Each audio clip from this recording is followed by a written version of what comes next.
محترم ناظرین، یہودی دنیا کے بڑے مذہب میں سے ایک مذہب ہے۔ یہودی مذہب کی نسبت حضرت موسیٰ علیہ السلام کی طرف جاتی ہے کیونکہ ان کا نسلی تعلق حضرت ابراہیم کی طرف جا ملتا ہے۔ حضرت ابراہیم کے بیٹے اسحاق کے بیٹوں میں سے ایک بیٹے کا نام یعقوب تھا، جسے اسرائیل بھی کہتے ہیں۔ اس طرح یعقوب کی اولاد بنی اسرائیل کہلانے لگے۔ دنیا کے ہر مذہب کی طرح یہودی مذہب بھی اپنے کچھ طور طریقے رکھتا ہے۔ ان طور طریقوں کو یہودی مذہب میں کافی اہم سمجھا جاتا ہے۔ آج کی ویڈیو میں ہم یہودیوں کی عجیب و غریب عبادات اور رسم و رواج کا ذکر کریں گے جو واقعی حیران کن ہیں۔ محترم ناظرین، یہودیت میں روز 3 عبادات مقرر ہیں۔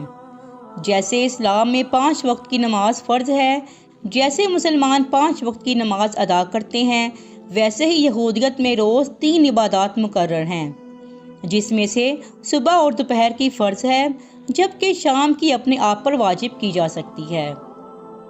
یاد رہے کہ یہودیت میں کچھ احکام اس وقت لاگو ہوتے ہیں جب تک انسان ان کو اپنی روزمرہ زندگی کا حصہ بنانے کی نیت نہ کر لے، اور جب کوئی نیت کر لے تو اس نیت کے بعد تمام احکام واجب ہو جاتے ہیں اور ان میں اور فرائض میں کوئی فرق نہیں رہتا۔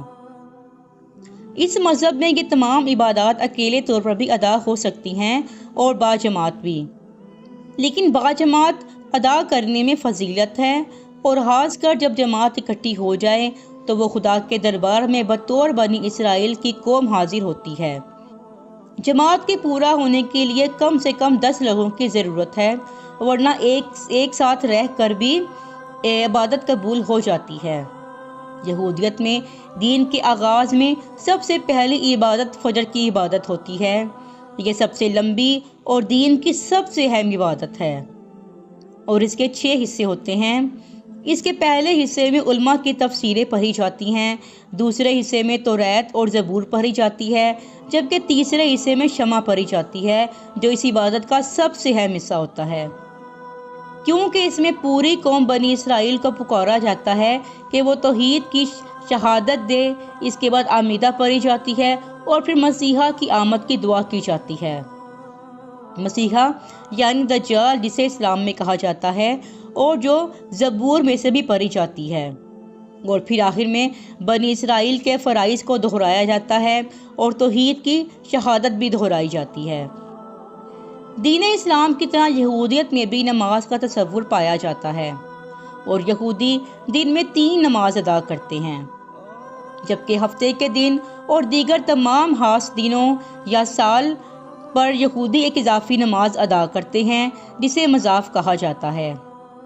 ان کے عقیدے میں ایک 5ویں نماز بھی ہے جسے نائلہ کہا جاتا ہے، لیکن وہ صرف ماہ تیسری کے 10ویں دن یوم الغفران کو ہی ادا کی جاتی ہے۔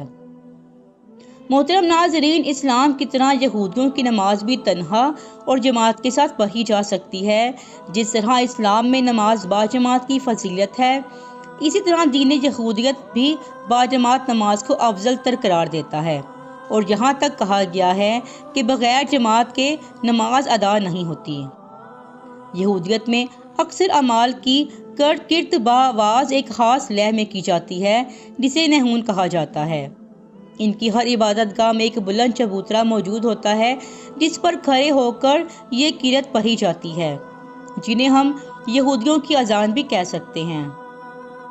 اذان دیتے وقت یہودی ربی کے ہاتھ میں ایک بانسری ہوتی ہے جو بجا کر ارد گرد کے یہودیوں کو نماز کی طرف دعوت دیتا ہے، اور اس بانسری کی آواز سنتے ہی تمام یہودی عبادت کے لیے اکٹھے ہو جاتے ہیں۔ یاد رہے کہ جب اسلام میں نمازیوں کو اکٹھا کرنے کے لیے آپ صلی اللہ علیہ وآلہ وسلم نے لوگوں سے رائے لی تھی تو اس وقت کچھ لوگوں کی جانب سے اسے یہودیوں والے طریقے کا مشورہ دیا گیا تھا، لیکن آپ صلی اللہ علیہ وآلہ وسلم نے اس طریقے کو اپنانے سے منع فرما دیا اور ناپسند فرمایا۔ روزے کا تصور بھی کسی نہ کسی صورت میں دنیا کے تقریباً ہر مذہب اور ہر قوم میں پایا جاتا ہے۔ یہودیت میں 2 روزے فرض ہیں، جس میں ایک یوم کفارہ اور تسبیح کا روزہ شامل ہے۔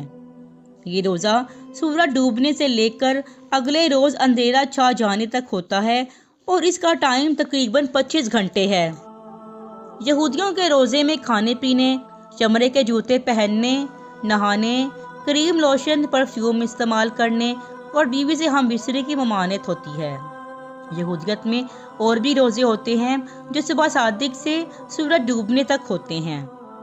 اس کے علاوہ یہودی مذہبی رہنما کی طرف سے ثواب کے لیے بھی روزے رکھے جاتے ہیں۔ یہودی دلہا دلہن پاکیزگی کے ساتھ اپنی شادی شدہ زندگی شروع کرنے کے لیے اپنی شادی کے دن روزہ رکھتے ہیں، جبکہ پرہیزگاری یہودی ہر جمعرات اور پیر کو روزہ رکھتے ہیں۔ ان کا عقیدہ ہے کہ موسیٰ علیہ السلام جمعرات کو طور سینا پر گئے اور پورے 40 روز بعد پیر کو واپس آئے تھے۔ سید سلیمان ندوی اپنی مشہور کتاب سیرت النبی صلی اللہ علیہ وآلہ وسلم کی جلد نمبر 3 میں لکھتے ہیں کہ یہودی روزہ رکھنے کو فریضہ الہی سمجھتے ہیں۔ ان کا ماننا ہے کہ حضرت موسیٰ علیہ السلام 40 دن طور سینا پر گئے اور بھوکے پیاسے رہے تھے، اس لیے ان کو بھی چاہیے کہ وہ 40 دن کا روزہ رکھیں۔ لیکن 40ویں دن کا روزہ ان پر فرض ہے، جو ان کے 7ویں مہینے کی 10ویں تاریخ کو ہوتا ہے۔ اسے عاشورہ بھی کہتے ہیں۔ کہا جاتا ہے کہ اسی دن موسیٰ علیہ السلام کو توریت کے 10 احکامات عنایت ہوئے، اسی لیے توریت میں روزے کی نہایت تاکید آئی ہے۔ ان کے یہاں روزے کا ایک مقصد روحانیت پر توجہ کرنے کے لیے جسمانی سرگرمیوں کو کم کرنا بھی ہے۔ محترم ناظرین، یہودی تہوار میں شیوت کا بھی ایک تہوار منایا جاتا ہے۔ یہ ایک زرعی تہوار ہے اور اسے دیگر یہودی تہواروں کی طرح بھرپور طریقے سے منایا جاتا ہے۔ اس موقع پر گھروں کو پھولوں سے سجایا جاتا ہے۔ دراصل یہ تہوار ایک طرح سے گیہوں کی فصل کے آنے کا اعلان ہوتا ہے۔